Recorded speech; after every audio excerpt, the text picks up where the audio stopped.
नमस्कार दोस्तों, स्वागत है आपका हमारे इस नई वीडियो में। आज के इस वीडियो में हम भारत के प्रेसिडेंट के पावर्स और उनके वीटो पावर के बारे में जानेंगे। तो चलिए वीडियो को स्टार्ट करते हैं।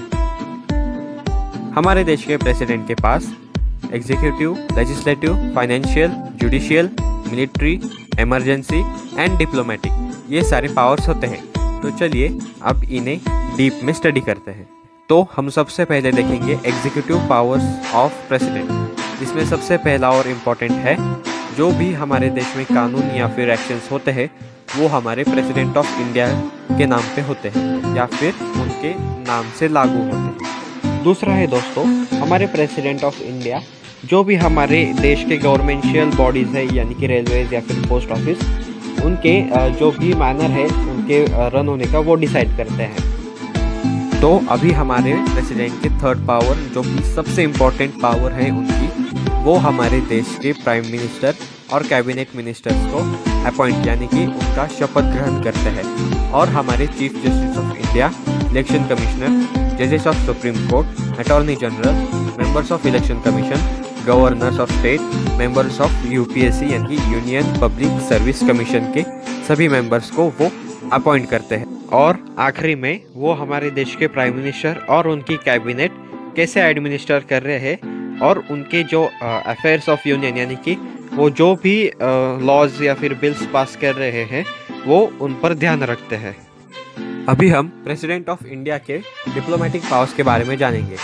दोस्तों, हमारे देश के प्राइम मिनिस्टर जो भी एक इंटरनेशनल ट्रीटी साइन करते हैं तो वो हमारे देश के प्रेसिडेंट के बिहाफ पर साइन की जाती है।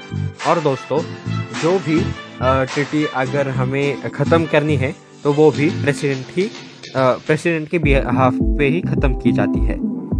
और दोस्तों, जो हमारे देश की फॉरेन नेशंस में एम्बेसीज या फिर हाई कमीशंस होती हैं तो उसमें जो एम्बेसडर्स या फिर जो हाई कमिश्नर्स बैठेंगे वो हमारे देश के प्रेसिडेंट ही अपॉइंट करते हैं। तो दोस्तों, अभी हम प्रेसिडेंट ऑफ इंडिया के मिलिट्री पावर्स के बारे में जानेंगे। दोस्तों, हमारे president of India Indian armed forces के सुप्रीम कमांडर होते हैं और वे इंडियन एयरफोर्स, इंडियन नेवी और इंडियन आर्मी के चीफ को भी अपॉइंट करते हैं। और दोस्तों, अगर हमारे देश पर किसी ने अटैक किया और एक कोई वॉर लाइक सिचुएशन हो गई तो हमारे देश में जो वॉर डिक्लेयर होगी वो प्रेसिडेंट के कहने पे होगी, या फिर कोई वॉर ख़त्म होगी तो वो प्रेसिडेंट के कहने पे ही होगी। तो अभी हम प्रेसिडेंट ऑफ इंडिया के इमरजेंसी पावर्स के बारे में जानेंगे। हमारे कॉन्स्टिट्यूशन में 3 तरह के इमरजेंसीज का मेंशन है। उसमें सबसे पहली है नेशनल इमरजेंसी। दोस्तों, इसमें अगर किसी एक्सटर्नल कंट्री का अग्रेशन हो या फिर कोई वॉर सिचुएशन हो या फिर जो इंटरनल आर्म्ड रेबेलियन शुरू हुआ हो, तभी नेशनल इमरजेंसी लगाई जा सकती है प्रेसिडेंट के द्वारा।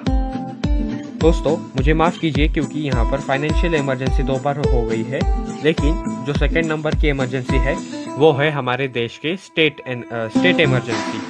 अगर दोस्तों हमारे किसी इंडियन स्टेट में इलेक्शंस है और किसी भी पार्टी ने मेजॉरिटी हासिल नहीं की तो जब तक एक नया चीफ मिनिस्टर अपॉइंट नहीं हो जाता तब तक उस कार्यकाल में प्रेसिडेंट रूल लगाया जाता है। और सबसे लास्ट इमरजेंसी है फाइनेंशियल इमरजेंसी। दोस्तों, अगर हमारा देश किसी फाइनेंशियल क्राइसिस से गुजर रहा हो तो हमारे प्रेसिडेंट ऑफ इंडिया के पास वो पावर होती है कि एक फाइनेंशियल इमरजेंसी घोषित कर दे। और आपको बता दूं दोस्तों, हमारे प्रेसिडेंट ऑफ इंडिया के पास एक स्पेशल फंड की सुविधा होती है जो वो एक इमरजेंसी सिचुएशन में यूज़ कर सकते हैं। अभी दोस्तों, हम प्रेसिडेंट ऑफ इंडिया के जुडिशियल पावर्स के बारे में जानेंगे। तो इसमें सबसे पहला और महत्वपूर्ण है चीफ जस्टिस ऑफ इंडिया और अदर जजेस ऑफ सुप्रीम कोर्ट को अपॉइंट करना। और दोस्तों, हमारे देश के प्रेसिडेंट अगर एडमिनिस्ट्रेशन में कोई भी एक लॉ संबंधित जो एक क्वेश्चन उभर कर आ गया तो उसमें एडवाइस भी दे सकते हैं, लेकिन वो बाइंडिंग नहीं होगी यानी कि कंपलसरी नहीं होगी कि वही हमें अप्लाई करना है। अभी हम financial powers of president of India के बारे में जानेंगे। तो दोस्तों, इसमें सबसे पहला है, अगर हमारी पार्लियामेंट किसी भी एक मनी रिलेटेड बिल को पास करती है तो उसको मनी दिया जाएगा या फिर नहीं, वो हमारे president of India he decide कर सकते हैं और वो उनके परमिशन के सिवाय मनी ग्रांट नहीं किया जा सकता। और दोस्तों, हमारे प्रेसिडेंट ऑफ इंडिया हर 5 साल में एक फाइनेंशियल कमीशन बिठाते हैं, जिसका काम होता है हमारी टोटल वेल्थ को सेंट्रल गवर्नमेंट और बाकी के स्टेट गवर्नमेंट्स को इक्वली बांटना। ये काम खुद प्रेसिडेंट पूरा ध्यान लगा के करते हैं। और दोस्तों, अगर किसी मनी बिल को हमारे पार्लियामेंट में पेश करना है तो उसको रिकमेंड हमारे प्रेसिडेंट ऑफ इंडिया करते हैं। और अगर किसी एक अनएक्सपेक्टेड सिचुएशन में हमारा देश फंस जाता है, तब हमारे प्रेसिडेंट ऑफ इंडिया के पास एक स्पेशल फंड होता है जो वो उस वक्त यूज़ कर सकते हैं, जैसा कि मैंने पहले कहा था। अभी हम प्रेसिडेंट के लेजिस्लेटिव पावर्स के बारे में जानेंगे। दोस्तों, हमारे देश के प्रेसिडेंट जो लोकसभा है उसे डिसॉल्व कर सकते हैं और किसी भी वक्त हमारी पार्लियामेंट को समन यानी कि हमारी पार्लियामेंट को बुला सकते हैं। हमारे प्रेसिडेंट दोस्तों, जो बोथ सिटिंग्स होती है लोकसभा और राज्यसभा की, वो भी किसी भी वक्त बुला सकते हैं पार्लियामेंट में। और दोस्तों, अगर हमारे देश के लोकसभा या फिर राज्यसभा के स्पीकर उस वक्त एब्सेंट होते हैं तो प्रेसिडेंट उस वक्त किसी भी एक लोकसभा या फिर राज्यसभा के मेंबर को स्पीकर के इंचार्ज पर रख सकते हैं। और दोस्तों, हमारे प्रेसिडेंट के पास एक स्पेशल पावर होती है जिसमें वो एक लोकसभा के 12 मेंबर्स को अपॉइंट कर सकते हैं, जो कि साइंस, आर्ट्स या फिर सोशल सर्विसेज या फिर लिटरेचर के फील्ड में माहिर हो। और दोस्तों, he can disqualify a parliament member of Lok Sabha और राज्यसभा। यानी कि दोस्तों, जैसे कि मैंने पहले बताया था कि एक लोकसभा मेंबर होने के लिए कुछ क्राइटेरिया होते हैं। अगर आप उन पे खरे उतरते हैं तो ही आप एक MLA या फिर MP बन सकते हैं। अगर कोई मेंबर इस पे डिस्क्वालीफाई हो जाता है तो उस वक्त प्रेसिडेंट ऑफ इंडिया उस मेंबर को डिस्क्वालीफाई कर सकते हैं। तो दोस्तों, अभी हम इस वीडियो के सेकंड पार्ट यानी कि veto power of Indian president के बारे में जानेंगे। दोस्तों, हमारे प्रेसिडेंट ऑफ इंडिया के पास 3 तरह के वीटो पावर होते हैं, एब्सोल्यूट, सस्पेंसिव और पॉकेट वीटो। तो इसमें सबसे पहले एब्सोल्यूट वीटो यानी कि withholding of assent to the bill passed by legislature. इसका मतलब हुआ जो लेजिस्लेचर के द्वारा बिल पास किया गया है उसको होल्ड पे रखना। दूसरा टाइप है suspensive veto. It means sending back a bill which override by legislature with ordinary majority.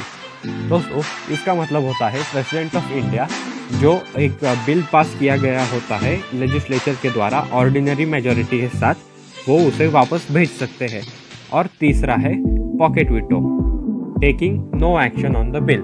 अगर दोस्तों हमारे प्रेसिडेंट ऑफ इंडिया चाहे तो जो लेजिस्लेचर के द्वारा पास किया गया बिल है वो उस पर साइन करके ही वो लॉ बन सकता है, लेकिन अगर प्रेसिडेंट ऑफ इंडिया चाहे तो उस पर कोई भी एक्शन नहीं ले सकते। इसका मतलब हुआ पॉकेट वीटो। तो दोस्तों, आज के इस वीडियो में बस इतना ही। अगर ये वीडियो आपको पसंद आया हो तो इसे लाइक कीजिए और हमारे इस चैनल यूनिक इन्फॉर्मो को सब्सक्राइब कीजिए, क्योंकि हम ऐसे ही इंफॉर्मेशन भरे वीडियोस आपके लिए लाते रहते हैं। और अगर आपके पास कोई क्वेरीज या फिर कोई सजेशंस हो तो वो नीचे कमेंट सेक्शन में दीजिए। तो स्टे सेफ, स्टे कनेक्टेड। जय हिंद।